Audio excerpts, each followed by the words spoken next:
Alright, today we're going to work on this International. It is a 4700 series with a mechanical DT466, an Allison automatic, hydraulic brakes, 22.5 tires, low pro 22.5s at that, and hydraulic brakes under CDL.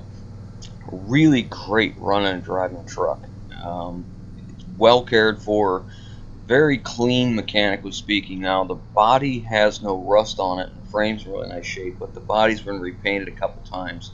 It was originally a red truck. It came from Coca-Cola, and then it was sold by them to another owner, which is who we bought it from. And it's a really good running truck, but like I said, the body needs a little attention, so we're gonna have to do something there. But the bigger project here is it's got a 22-foot flatbed. So what we're going to be doing is taking this flatbed off. It's all steel, and a friend of ours has a 22-foot kind of a rollback. It's not your traditional rollback that slides back and your load angle is adjustable. It has two arms in the front instead of hydraulic cylinders. So when it slides back, it automatically comes back at the same geometry every time. And in his truck, it's got an 8.2 Detroit, and he ran it out of oil. It burned up all the oil, or both, I'm not sure, and destroyed the motor. And rather than put an old 8.2 Detroit in this 80s model truck, we decided to go ahead and put his bed on this truck. So this bed's got to come off. Again, it's 22 feet long. It's all steel. The cross members are 12 inches on center. It's a really nice heavy bed, and I've got purpose for this bed. So we're going to take it off, and we're going to do a little work to the bed. We're going to do something else with it, but first and foremost, let's get it off the truck. It doesn't take very long because the frame's nice and clean, and the fasteners are not in horrible condition. We're going to be able to reuse some of the U-bolts and some of the other stuff. So now we can get into taking, there's some toolboxes on this we got to get off so we can get to the frame itself. So I picked up this pallet jack the other day when I was working on that Black International, so that I could easily put the fuel tank back up in place and put the air tanks in place, and stuff like this where it's real tight in the shop and I need to get this big heavy stuff off and I don't want to drop it. I'm tired of using two jacks. I thought this would work out pretty well. I've got a bunch of this cribbing you see here. I believe it's 9 by 12 oak blocks. I get it from the Amish guys that we do some work for and help out. Move their sawmill for them here and there, but they make excellent cribbing, for doing this kind of stuff, and it makes it so much easier because we don't have to lift it and all that kind of stuff. And the handle of that pallet jack, it's adjustable, so it's real easy to get underneath stuff real tight, and it's got a good reach. I mean, I think that's over 4 feet. That box right there is, I believe, 60 inches, if I'm not mistaken. But you see how much easier it was just to get that thing out of there.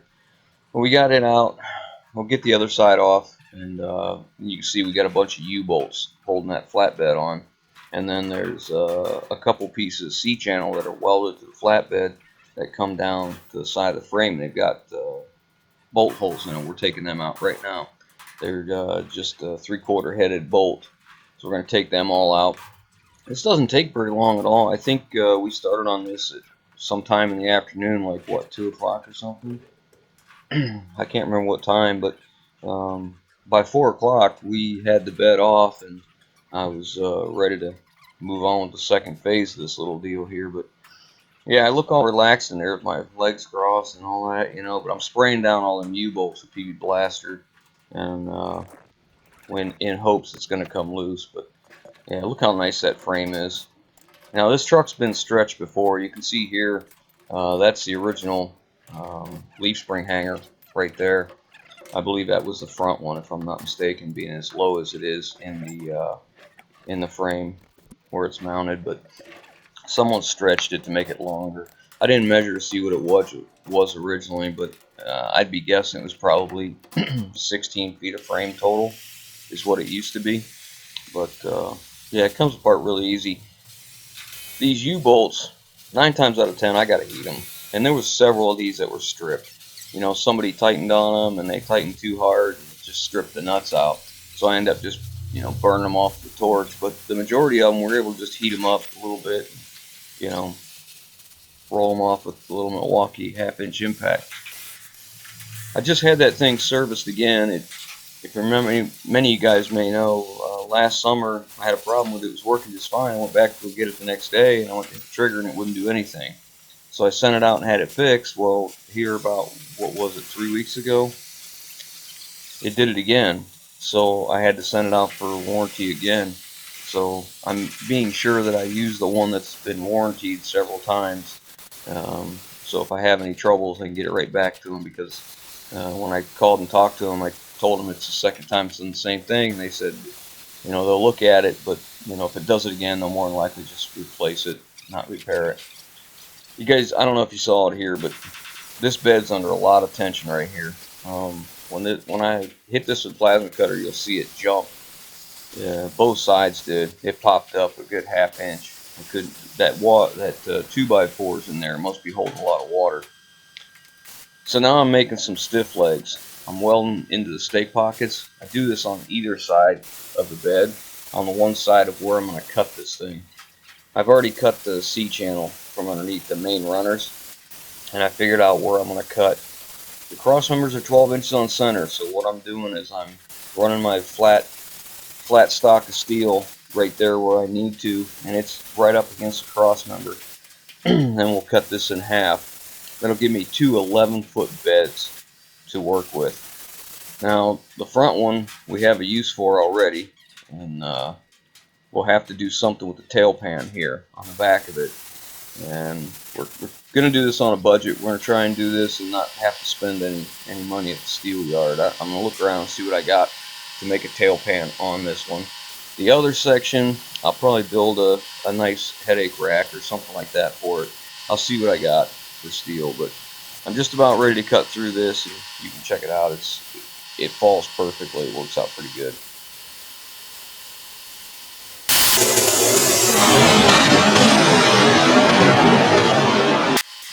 I don't know if you can see it here in the video, but underneath the back half of this, there you can see it there. I have a jack stand sitting under the rear section. So when I cut this down, it falls down about 1 inch. I could have made the jack stands right up tight to the bottom of the bed, but I want to make sure that when I cut through it, that it actually cuts through completely and falls. So that's why it's 1 inch different. That way I know it's completely cut loose. So it's just a little bit easier. But we're just about ready to cut this side loose now.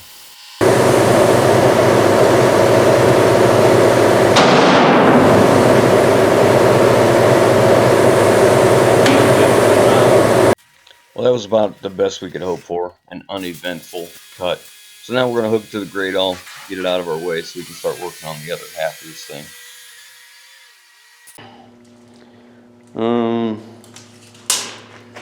Apparently my math is off. So I'm going to have to weld a foot back on.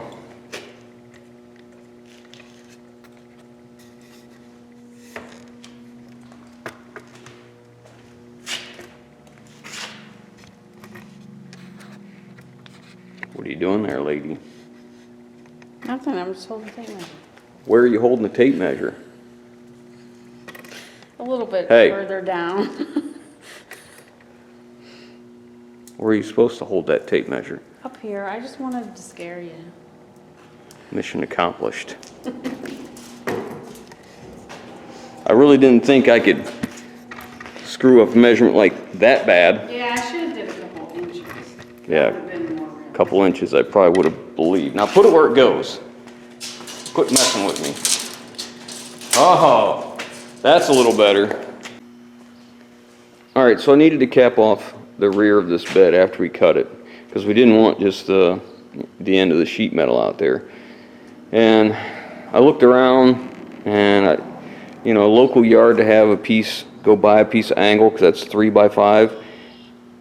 I could have went and got it, but it wouldn't have looked right, because the 5 would have only came down so far, and then the main runners would still be hanging down. So I found this piece of truck frame. There's where it used to have a leaf spring hanger. It is what it is. It's not going to be premium, but come on, let's be realistic. Let's look at what we're dealing with here. You know, there's just, it's not a premium bed. You know, it's never going to be any better than what this is, and I'm not willing to spend all the time to make it look like a new one because it's not cost effective. If I want a new bed, I'll build a new bed or I'll buy a new bed. We're gonna make this work. I got this chalk or this soapstone line across here. That's the center of my lights all the way across. We're gonna put stop, turn, tail, and reverse, stop, turn, tail, and reverse, and then 3 center IDs because that's what we need. I'm not sure about the corners. I've got it marked off at 2 different 45s where I think I might want to cut them, and I'm leaning more towards taking off less. I don't know if I like taking off that much, but we'll decide on that. I don't like using 4-inch lights, round lights. I really don't like those. I'd prefer to do the ovals. However, I'm explaining this. This is a budget build. You know, a box of 10 or 15 lights, so that I could find some that actually work. You know, they worked when I removed them, or I wouldn't keep them. But either bouncing around here or whatever, they don't work so well. I've got 4. I got what we need, and I've got the center ID lights also. So that's what we're going to do. I just want to take a second because I've been going at this and not recording because, I'm in a hurry. I want to get this done and I need to move on to the next one. So I cut the first one out by hand, just freehand, and it turned out okay. But I got fearful that I would get kind of sloppy and make the hole too big and then make a mess and all that. So I started looking for templates, and I measured our cutting wheels, and I figured, you know what, I can use a cutting wheel. I had to make some other cuts on some steel, so I just used that disc until it was down to the right diameter, and then took it off and used it, and it made a really nice, even, uniform hole, which is what I was after. And I'm just taking a carbide bit tool here just to get the little bit of slag off the back of it. Really went well. I was kind of bummed out here because my creeper seat, all of a sudden, one of my wheels, actually 2 of the wheels, started coming apart, and I went to go roll around on it, and it about threw me off. I mean, it wasn't that bad, but something like that. So I hope Snap-on still makes some wheels for that thing, because I'd miss that. I use that thing quite often. Alright, so now what I'm going to do is go off to the corners. I need to cut the 45 on there. I got 2 different lines. I'm going to cut the lower one first, see how I like it. If I don't like it, then I'm going to go up to the other one. You'll see me stop and check and measure my grinding disc, and what I'm doing is I'm going to use it until it's just the right diameter to be a template for the 3 center ID lights, and then once we get to that point, I'll just swap out and put another disc in. That way I can get my center lights cut as nice as I can. This doesn't take very long, but I think I'm almost there. I'm going to change it out now. The 3 center IDs went really easy. I just put the old ones from the rest of the bed in there just to check fitment, make sure everything's okay before we get ready to clean it up and paint it. Alright, so it ain't perfect, but I think it'll do. I think it suits, let's just put it that way. So now I'm going to get all this, all the lights back out of it, and get it wired wheel, get it ready to paint.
Alright, so I got it pretty much finished up.